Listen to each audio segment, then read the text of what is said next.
ने बताया था सबसे लास्ट वाली जो योनि हमें मिलती है वो गाय की योनि मिलती है। तब हम सारे पापों से मुक्त हो जाते हैं, पवित्र हो जाते हैं। तो गाय की जो योनि मिलती है, पर गाय को भी मतलब कष्ट तो मतलब सहने पड़ते हैं। वो भी बाहर की रोटी खाती हैं। हर गाय ऐसी नहीं होती कि उनको पाला जाता है। तो फिर पवित्र हो जाते हैं, उसके बाद भी जो कष्ट उनको मिलते हैं। राधे राधे गुरुजी। हाँ, राधे राधे। जैसे 84 लाख योनियाँ होती हैं और हमारे कर्मों के आधार पर हमें वो योनियाँ मिलती हैं। तो उन योनियों में क्या हमको पता होता है कि हमने ये कर्म किया था और हमें अभी ये योनि मिली है इस वजह से? जब हम यहाँ से वहाँ जाते हैं ना, तो वहाँ पे सब बताया जाता है कि आपने जो पाप किया है उस पाप के अनुसार आपको ये कष्ट मिलेगा। पर जब मिलने लग जाता है, जैसे अब कोई गधा बना है तो गधे को पता नहीं कि हम किस पाप से गधे बने हैं, परंतु गधा बनने के पहले पूरा रिप्रेजेंट किया जाता है आपका पाप पुण्य आपके सामने कि देखो आपने ये पाप किया है, आपने ये पाप किया है, ये पुण्य है तो पुण्य का फल भी मिलेगा, पाप का भी मिलेगा। तो वो बताया जाता है। पर जब आप भोगने लग जाते हैं तब याद नहीं रहता।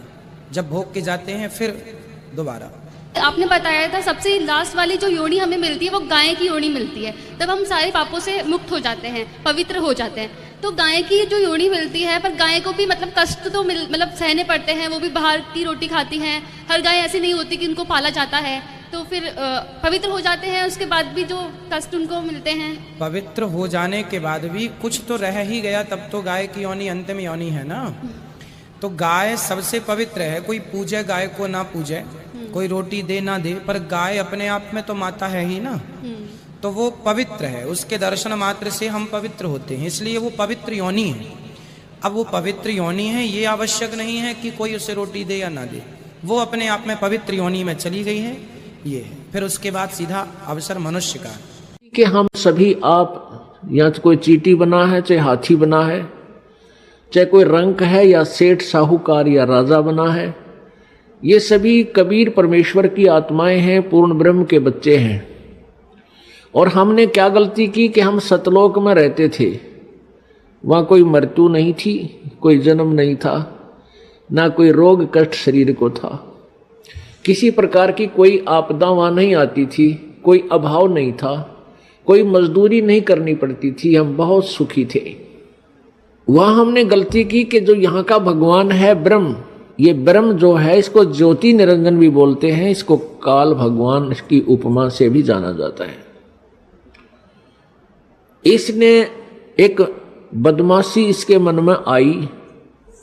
इसने क्या किया कि अलग राज्य प्राप्त करने के लिए 70 युग तक तप किया, सतलोक में एक पैर पर खड़ा होकर।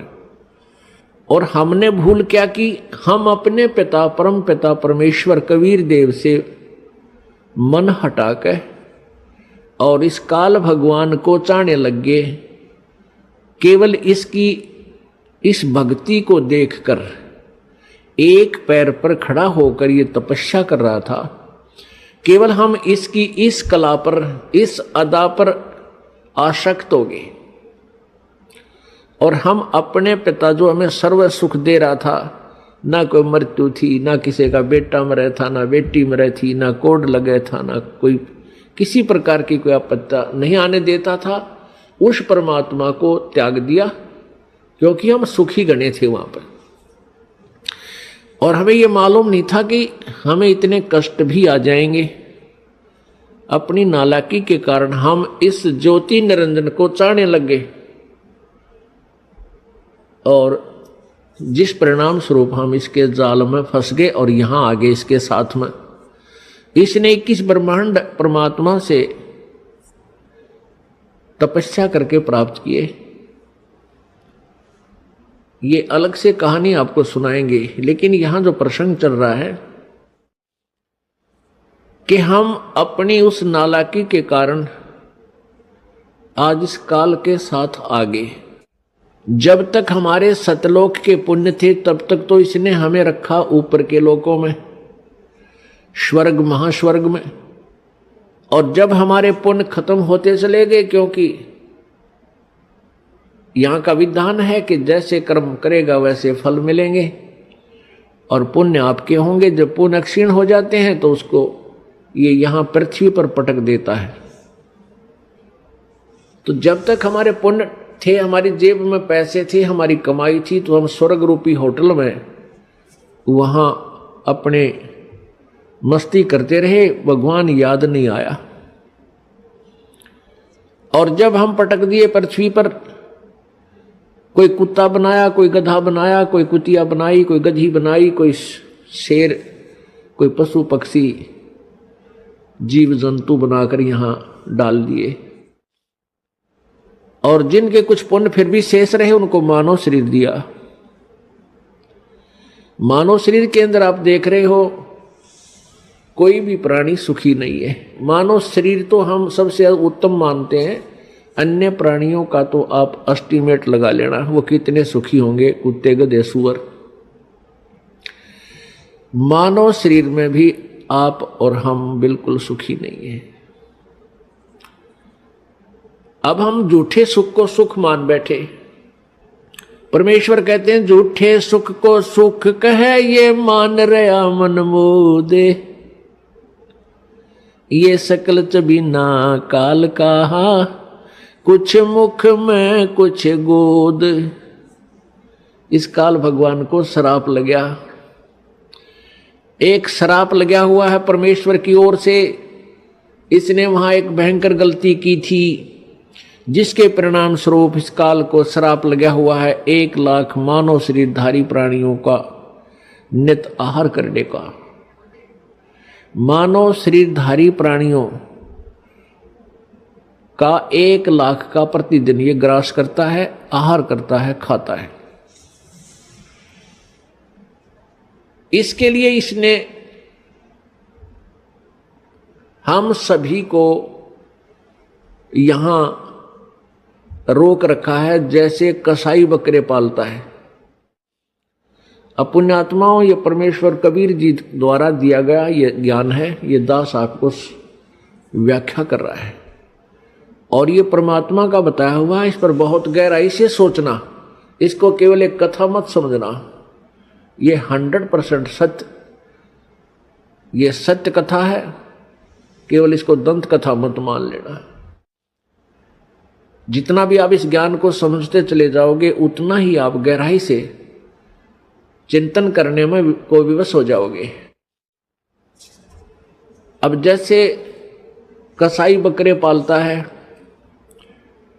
उन बकरों के लिए वो बहुत व्यवस्था करता है, उनको चारा चराता है, उनको पानी पिलाता है, गर्मी सर्दी से बचाता है, उसके ऊपर कोई छान डाल देता है, कोई शेड बनाता है। तो अबोध बकरे बकरियां उस कसाई को अपना एक अच्छा मालिक मानते हैं, दयालु मालिक मानते हैं। किस दृष्टिकोण से कि ये हमारी कितनी केयर टेक करता है, कितनी देखभाल कर रहा है, पानी पिलाता है, चारा चराता है, तालाब बना रखा है, किधर चरागा बना रखे हैं, चारों तरफ बाड़ लगा रखी है, कोई हिंसक पशु आकर इनको खा ना जाए, रोक रखे हैं। अब वो इसी कारण से उस कसाई को अपना दयालु मालिक मानते हैं। और जब वो कसाई उन बकरों के उस बाड़े में जाता है, स्थान पर जाता है, तो बकरे उस मालिक को एक दयालु मालिक मानकर उस व्यक्ति को उसकी तरफ भाग लेते हैं प्यार देने के लिए। कोई उसके ऊपर पैर डालकर प्यार देना चाहता है, कोई जीभ से चाटता है, और वो कसाई उनको ऐसे हाथ पकड़कर देखता है और बकरे उसकी बाजू को अपनी जीभा से प्यार देते हैं, चाटते हैं, जैसे बहुत लाड करया करें। और वो कसाई देख रहा होता है कि यू कितने किलो का बिकेगा, कितना मांस हो गया इनमें, वो ऐसे देखता उनको, और वो सोचते हैं कि ये हमारा दयालु मित्र में प्यार कर रहा है, हमारा मालिक है। पुण्यात्माओं, जैसे हम यहां देखते हैं कितनी विस्तृत भूमि है, इसके ऊपर कितने अच्छे बाग बगीचे, फलदार वृक्ष, काजू किस्में, सेब संतरे, और कितने अच्छे शीतल और स्वादिष्ट मधु जल की दरियां बह रही हैं। जमीन के नीचे कितना एयर कंडीशन ला रखा है, गर्मियों में ठंडा जल और सर्दियों में गर्म। अब ये और कितनी अच्छी हवा चल रही है, सूरज दिन रात बन रहे हैं, सूर्य उदय हो रहा है, अस्त हो रहा है। इस व्यवस्था को देखते हैं तो ऐसा लगता है जैसे ये तो भगवान ने पड़ा है। कितना अच्छा भगवान है, कितनी हमारी सुनियोजित, हमें कितना अच्छा आहार दिया है, कितना अच्छा हमारे रहने की व्यवस्था की है। और जब हम देखते हैं किसी का बेटा मर गया, किसी की बेटी मर गई, किसी का परिवार नाश हो गया, किसी का दो मर गए एक परिवार में, तो उस समय हमें कभी ये नहीं आता यूं क्यों हो रहा है, ये जुल्म क्यों हो रहा है, ये हमारी बुद्धि में कभी नहीं आया। अब आने लगा जो भगवान ने हमारी ये मोतियाबिंद का ऑपरेशन कर दिया। कबीर परमेश्वर जी के ज्ञान से, इस तत्व ज्ञान से हमारे जो अज्ञान रूपी मोतियाबिंद था आंखों पर, इसका ऑपरेशन हो गया। अब हमें स्पष्ट दिखाई देता है युग के कारण है यहां पर इतनी व्यवस्था करने का। जैसे कसाई ने अपने स्वार्थवश कितना परिश्रम कर रखा है और किस प्रकार बकरों को रोक रखा है, और शाम के समय वो ना देखता, जब भी ऑर्डर आ जाता है 10 बकरे चाहिए, बकरी चाहिए, वो छांट के ले जाता। वो ना देखता किसकी माँ है, किसका बेटा, किसकी बेटी, एक परिवार के 2 हैं कि एक।